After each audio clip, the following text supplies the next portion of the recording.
दमन news में लाई हूँ आपके लिए नई खबरें। खबरों की शुरुआत करने से पहले एक नजर आज की सुर्खियों पर।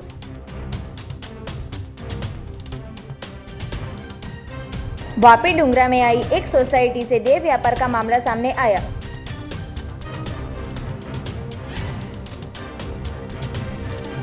पार्टी में जमानत पर रिहा हुए अपराधी की सेहत खराब होने पर इलाज के दौरान मौत।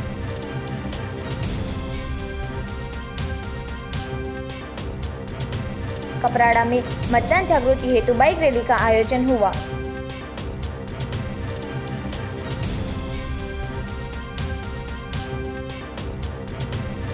सिलवासा समाहर्ता कार्यालय पर नामांकन भरने वालों की भीड़ जमा हुई। अब समाचार विस्तार में। वापी में देह व्यापार का मामला सामने आया। एक फ्लैट में से 2 शख्स और 3 युवती को गिरफ्तार किया। वापी के डुंगरा में आई सोसाइटी के फ्लैट में छापेमारी कर पुलिस ने देह व्यापार का पर्दाफाश कर महिला सहित 2 व्यक्ति को गिरफ्तार किया। फ्लैट में से 3 युवती मिली थी। 2 व्यक्ति को गिरफ्तार करते फ्लैट में से 3 युवती मिली। ग्राहकों के पास से 2000 रुपये वसूल कर व्यक्ति युवती को 500 रुपये देते थे। डुंगरा पीएसआई चेवी चावड़ा और टीम को जानकारी मिलते रविवार को डुंगरा गांव रिया पार्क लक्ष्मी को हाउसिंग सोसाइटी विंग में फ्लैट नंबर 4 में डमी ग्राहकों को भेजकर देह व्यापार का पर्दाफाश किया था। पुलिस ने फ्लैट में जांच करते 3 युवती मिली थी। पुलिस ने राकेश लालजी जायसवाल जो हरिया पार्क का निवासी है और शारदाबेन दुबे जो सिलवासा की निवासी है उसे गिरफ्तार कर गुनाह दर्ज किया था। पूछताछ के दौरान दोनों व्यक्ति विभिन्न शहर में से युवती लाकर व्यापार करते होने का बताया था।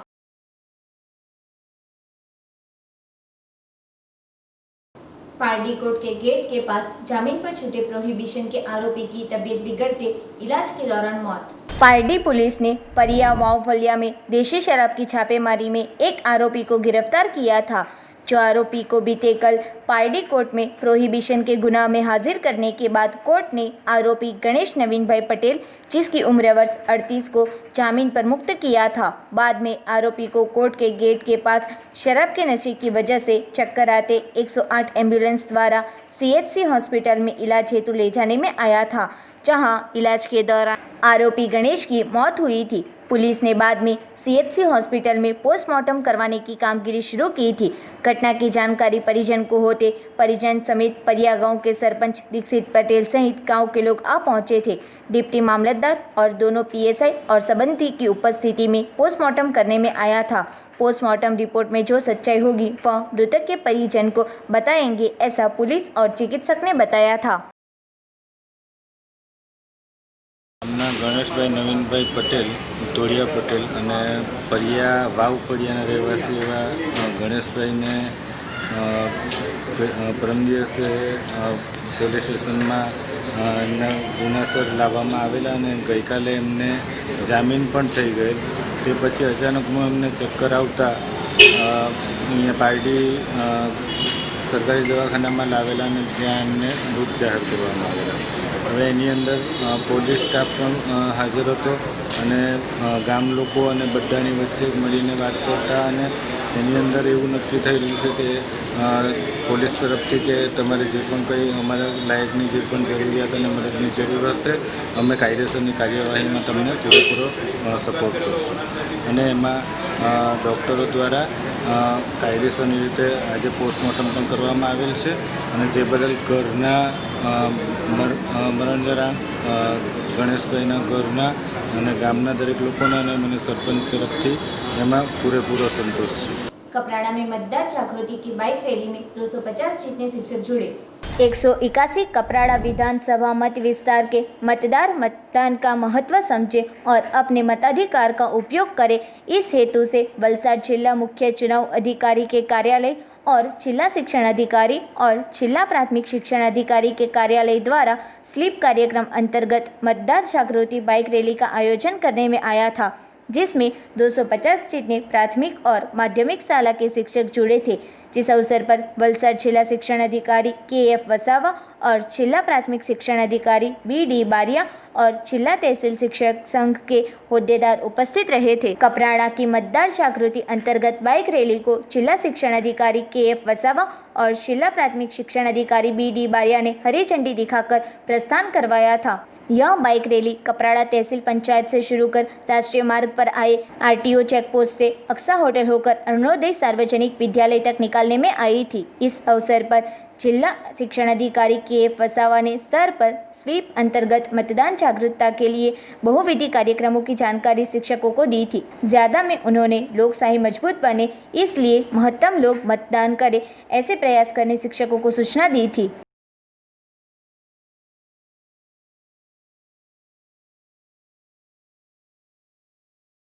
नमस्कार।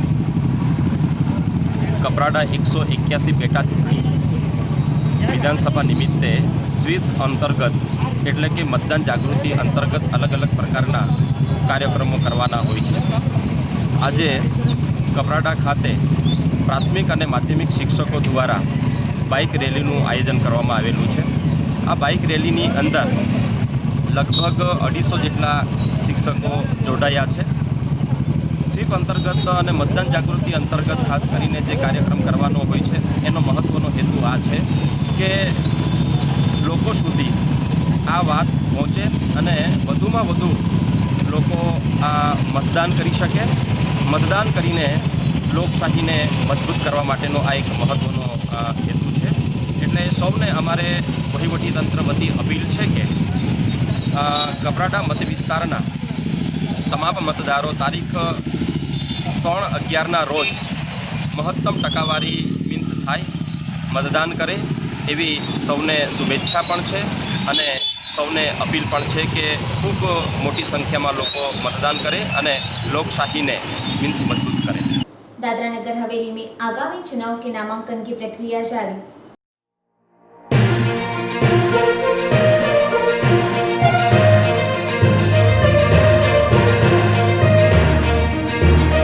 दादरा नगर हवेली में आगामी 8 नवंबर को चुनाव होने वाला है, जिसमें नामांकन भरने की तारीख 14 अक्टूबर से 21 अक्टूबर तक निर्धारित की गई है, जिसमें अब केवल एक ही दिन शेष बचा है, जिसके चलते सिलवासा समाहर्ता कार्यालय पर नामांकन भरने वाले उम्मीदवारों का तांता लग गया है। एक पार्टी के उम्मीदवार जाते नहीं तब तक दूसरी पार्टी के उम्मीदवार और कार्यकर्ता आ पहुंचते हैं। वैश्विक महामारी कोरोना गाइडलाइंस के अंतर्गत जन सैलाब जाने की अनुमति नहीं है। हर उम्मीदवार अपने साथ केवल 5 कार्यकर्ता ही ला सकते हैं। यह नामांकन की प्रक्रिया पूरी सावधानी और सामाजिक दूरी को ध्यान में रखते हुए की जा रही है।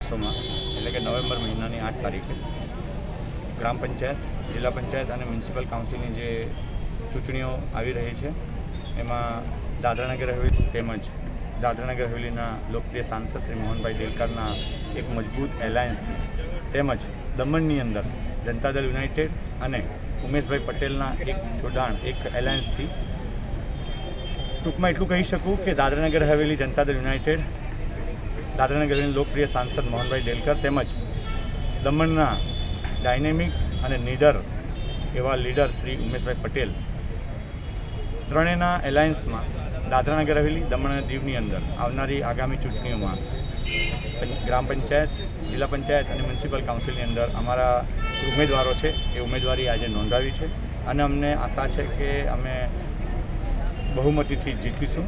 એનું મુખ્ય કારણ એક છે કે પ્રદેશના લોકલાડીલા નેતા શ્રી મોહનભાઈ દેલકર જેઓ 7 ટર્મથી અમારા પ્રદેશનું નેતૃત્વ લોકસભાની અંદર કરતા આવ્યા છે અને નાનામાં નાનો મુદ્દો હોય કે મોટામાં મોટો મુદ્દો હોય, નાનામાં માણસનું કામ હોય કે કોઈ મોટું કામ હોય, દરેક કામ પછાડી મોહનભાઈએ દિલથી મહેનત કરી છે અને એમણે રજૂઆત કરવાનું લોકસભાની અંદર રજૂઆત કરવાનું કામ કર્યું છે, જેનાથી લોકોની અંદર બહુ ખુશીનો માહોલ છે કે અમે અમારા પ્રદેશથી જે નેતૃત્વ મોકલ્યું છે લોકસભાની અંદર તે એમને પૂરો વિશ્વાસ છે કે આવનારી આગામી ચૂંટણીમાં પણ અમારો મત ફક્ત ને ફક્ત જનતાદળ યુનાઇટેડ અને લોકલાડીલા સાંસદ શ્રી મોહનભાઈ દેલકર તેમજ દમણની અંદર ઉમેશભાઈ પટેલ જેઓ જેડીયુના એલાયન્સ છે એને જ અમે આપીશું એવું લોકોનું મંતવ્ય છે। दमन न्यूज में वक्त है एक छोटे से ब्रेक का।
एक बार फिर से स्वागत है आपका। दमन में भाजपा प्रत्याशी अनीताबेन जयंतीलाल ने वार्ड नंबर 12 से भरा नामांकन। भाजपा प्रत्याशी अनीताबेन जयंतीलाल ने वार्ड नंबर 12 से नामांकन किया। इस अवसर पर उनके पिता जयंतीलाल ने बताया कि वह वार्ड नंबर 12 से कई साल तक काउंसिलर रहे हैं और उन्होंने अपनी सेवा दी है और आगे भी सेवा करना चाहते हैं। यह वार्ड महिला काउंसिलर हुआ है, इसलिए वार्ड नंबर 12 की सेवा करने उनकी बेटी ने वार्ड नंबर 12 से नामांकन भरा है।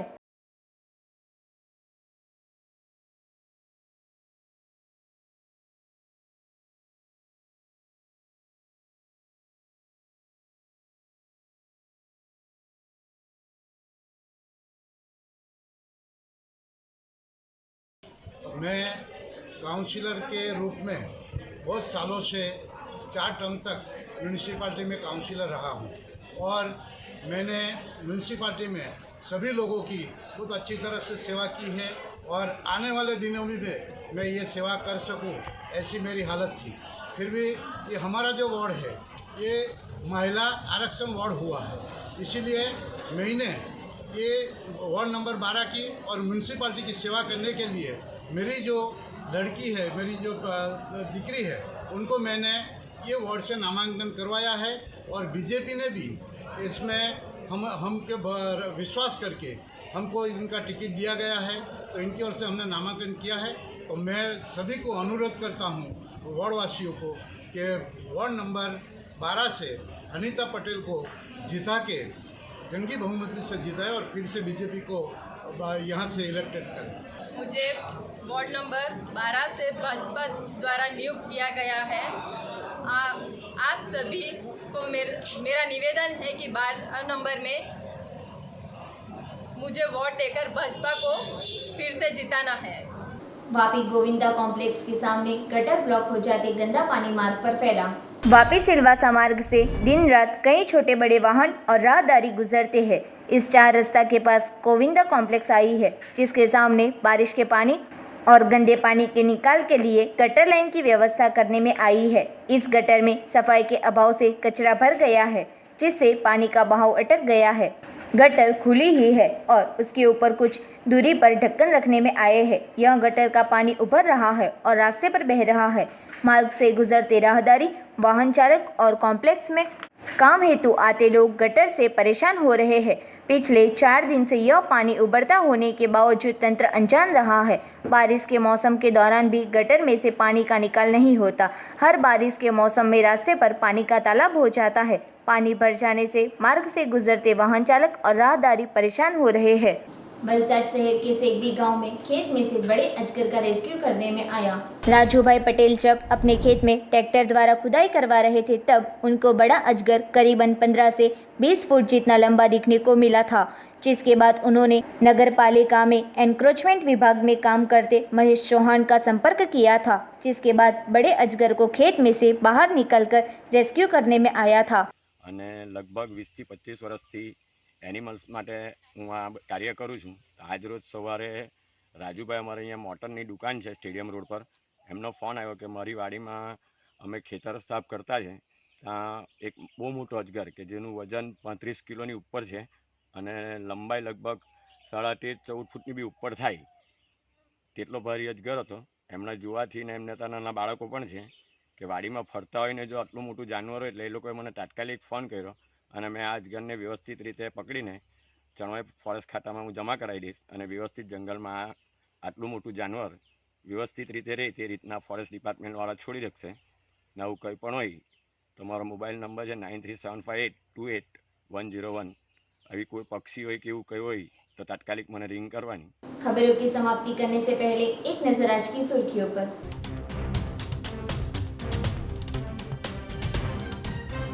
वापी डूंगरा में आई एक सोसाइटी से देह व्यापार का मामला सामने आया।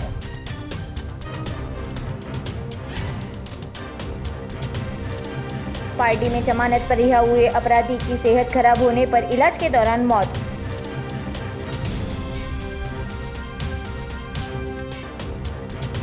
कपराड़ा में मतदान जागृति हेतु बाइक रैली का आयोजन हुआ।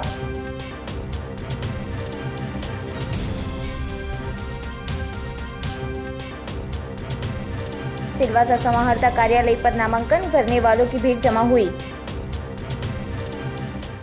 तो ये थे अब तक के दमन न्यूज। कल फिर मिलेंगे नए समाचारों के साथ। तब तक हिमांगी कोटेचा को इजाजत दीजिए। धन्यवाद।